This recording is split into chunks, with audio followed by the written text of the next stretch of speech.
The past week has witnessed a dramatic escalation in tensions between the United States and Colombia, two nations that have long been considered close allies. This sudden strain in their relationship has caught many by surprise, given their historically strong diplomatic ties and mutual interests in regional stability and economic cooperation. The United States and Colombia share a complex and often intertwined history, marked by periods of both collaboration and contention. Over the years, they have worked together on various fronts, including counter-narcotics operations, trade agreements, and military cooperation. However, this latest episode has brought underlying tensions to the forefront. The focal point of this diplomatic standoff is the deportation of Colombian citizens from the United States. What might have been a routine matter of immigration enforcement has instead become a flashpoint for broader issues, reflecting deeper concerns about sovereignty, human rights, and international law. This seemingly routine matter ignited a firestorm of controversy, culminating in threats of economic sanctions and a war of words between the leaders of both nations. The rhetoric has been heated, with accusations and counter-accusations flying back and forth, each side blaming the other for the escalation. The dispute began with Colombian President Gustavo Petro's refusal to allow two U.S. military aircraft carrying deported Colombians to land on Colombian soil. This bold move was seen as a direct challenge to U.S. authority and a statement of Colombia's intent to assert its sovereignty. This unprecedented move sent shockwaves through diplomatic circles, signaling a significant departure from the traditionally close relationship between the two countries. Diplomats and analysts alike have been scrambling to understand the implications of this standoff and what it means for future U.S.-Colombian relations. The world watched as a war of words erupted, with both sides digging in their heels and refusing to back down. The media coverage has been intense, with every statement and counter-statement being analysed and dissected for clues about the next move in this high-stakes diplomatic chess game. This standoff, while ostensibly about deportation policy, exposed deeper fissures in the US-Colombian relationship. It has brought to light long-standing grievances and differences in policy that have been simmering beneath the surface for years. It highlighted the power dynamics at play, with the United States leveraging its economic might to influence Colombian policy. The US has long been a dominant force in the region, using its economic and military power to shape the policies of its neighbors. Colombia, in turn, is asserting its sovereignty and its right to protect its citizens, regardless of their immigration status. This standoff is not just about deportation, it's about national pride, self-determination, and the right of a nation to chart its own course without undue external influence. As the situation continues to unfold, the world watches closely, aware that the outcome could have far-reaching implications for international relations and the balance of power in the region. At the heart of the dispute was President Petro's staunch opposition to the use of US military aircraft for deportation flights. This issue was not just a matter of logistics or policy for Petro. It was deeply personal and ideological. He saw the use of military planes as a symbol of US dominance and a reminder of past interventions in Latin America that had often led to turmoil and suffering. For Petro, allowing these flights would be tantamount to accepting a form of neo-colonialism. Petro, a former guerrilla fighter and a vocal critic of US foreign policy, viewed this practice as a violation of Colombian sovereignty and an affront to the dignity of Colombian deportees. His background as a guerrilla fighter gave him a unique perspective on issues of sovereignty and foreign intervention. He had spent years fighting against what he saw as oppressive forces, and his transition to politics did not change his fundamental beliefs. He argued that the use of military aircraft added an unnecessary layer of intimidation and militarization to what should be a purely civilian matter. The sight of military planes, with their imposing presence and association with conflict, could instill fear and anxiety in deportees, many of whom were already in vulnerable positions. Petro believed that deportations should be handled with the utmost care and respect, using civilian means that did not carry the same connotations of force and aggression. Moreover, Petro expressed concerns about the potential mistreatment of Colombian citizens aboard these flights. He worried that the military context could lead to harsher treatment and less accountability. The stories of mistreatment and abuse that had surfaced in the past were a constant reminder of the risks involved.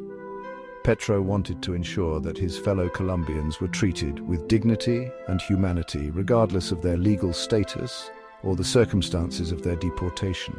He pointed to past instances of alleged abuse and mistreatment of deportees on US deportation flights, arguing that the use of military aircraft heightened the risk of such incidents occurring. These incidents were not just isolated cases, but part of a broader pattern that needed to be addressed. Petro's stance was not just about opposing a specific policy, but about advocating for a more humane and just approach to deportation. His stance resonated with many Colombians who saw it as a courageous stand against perceived US overreach and a defense of their compatriots' rights.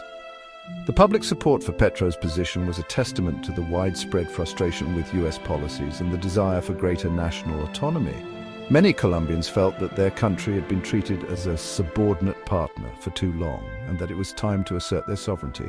Petro's decision to block the flights was not merely a symbolic gesture, it was a bold move that carried significant political and diplomatic risks. By taking this stand, Petro was challenging a powerful ally and risking potential repercussions. However, he believed that the principles at stake were worth the potential fallout.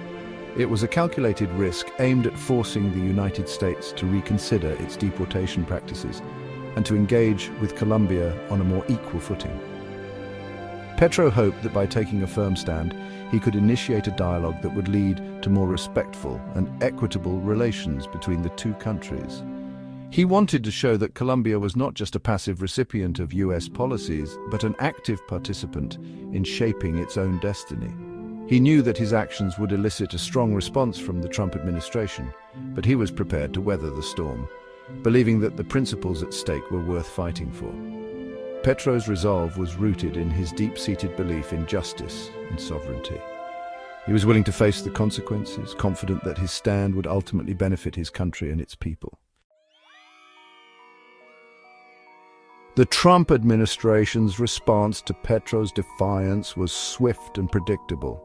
In a move reminiscent of his administration's trade wars with China and other countries, President Trump threatened to impose hefty tariffs on all Colombian goods entering the United States.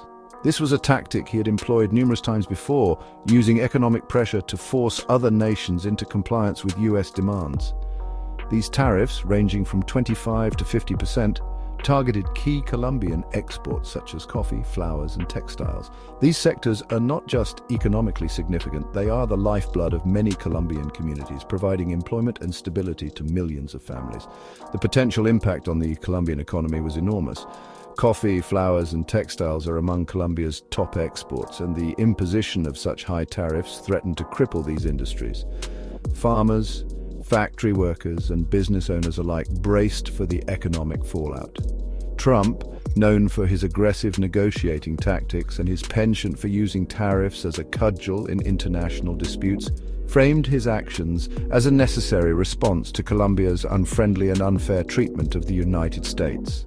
He portrayed himself as a defender of American interests, willing to take bold steps to protect the country from perceived injustices.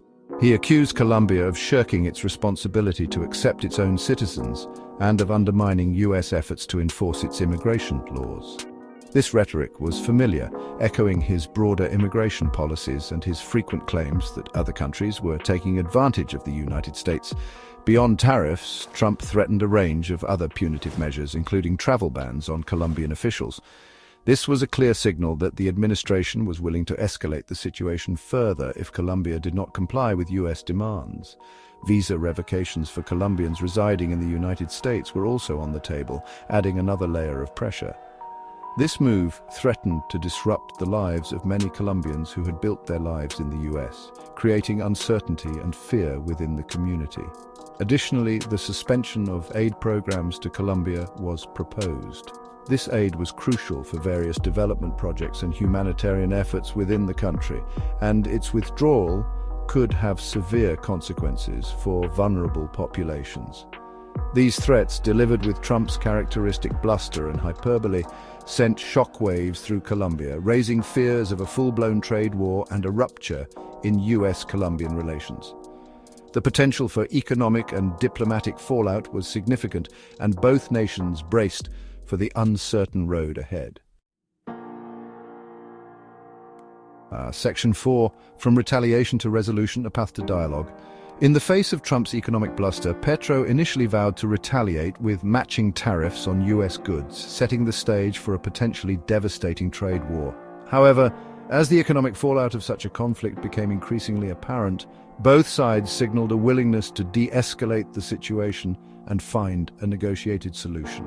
Behind the scenes, diplomatic channels sprung into action, with officials from both countries working feverishly to find a face-saving compromise.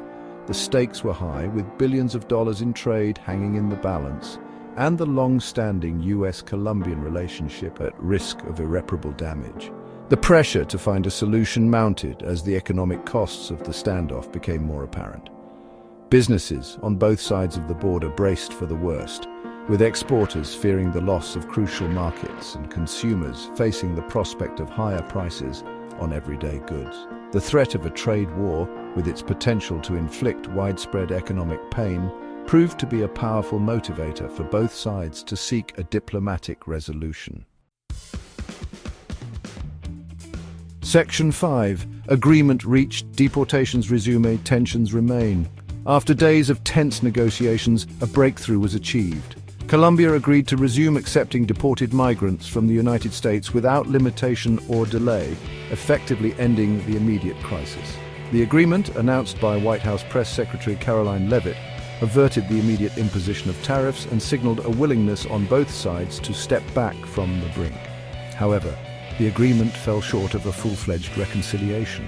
While Colombia agreed to accept deportees, it did so under the condition that the United States would cease using military aircraft for deportation flights.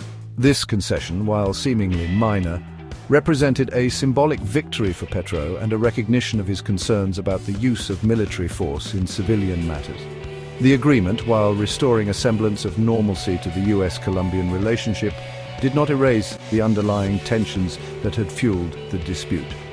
It remained to be seen whether this fragile truce would hold and whether both sides could address the deeper issues at play, including US immigration policy, Colombian sovereignty, and the future of the US-Colombian partnership.